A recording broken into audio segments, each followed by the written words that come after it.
మే నెల ఎండలు మండు అంటారు కానీ ఇది మార్చి స్టార్టింగ్ లోనే ఉన్నాం కానీ వేసవి తీవ్రత ఏ స్థాయిలో ఉందో కనిపిస్తుంది. దేశవ్యాప్తంగా ఇదే పరిస్థితి కనిపిస్తోంది.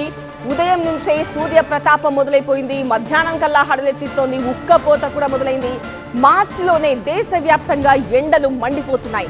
12 రాష్ట్రాలకు 3 రోజుల హీట్ వేవ్ హెచ్చరికలు జారీ అయ్యాయి. ఉదయం 9 గంటలకే 30 డిగ్రీలు దాటుతోంది ఎండ తీవ్రత. 2-3 రోజుల్లో ఉష్ణోగ్రతలు 2-3 డిగ్రీలు పెరిగే ఛాన్స్ ఉంది. మార్చి 2వ వారంలో ఎండ మరింత పెరుగుతుందని సూచిస్తున్నారు. మార్చి చివరి నాటికి 40 డిగ్రీలకు చేరే అవకాశం ఉంది. మరోవైపు తెలుగు రాష్ట్రాల్లోనూ భానుడి ప్రతాపం మొదలైంది. తెలంగాణలో ఒక్కసారిగా ఎండల తీవ్రత పెరిగిపోయింది. భద్రాచలం, మహబూబ్ నగర్ లో 40 డిగ్రీల ఉష్ణోగ్రత నమోదవుతోంది. మరో 2 రోజుల పాటు అత్యధిక ఉష్ణోగ్రతలుంటాయి. కావలిలో 40 డిగ్రీలు దాటింది టెంపరేచర్.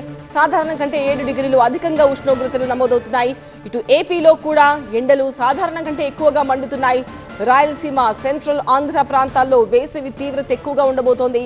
గుంటూరు, బాపట్ల, పల్నాడు, కృష్ణా జిల్లాల్లో వడగాలులు వీచే అవకాశం ఉంది. ప్రజలు అప్రమత్తంగా ఉండాలని అధికారులు సూచిస్తున్నారు.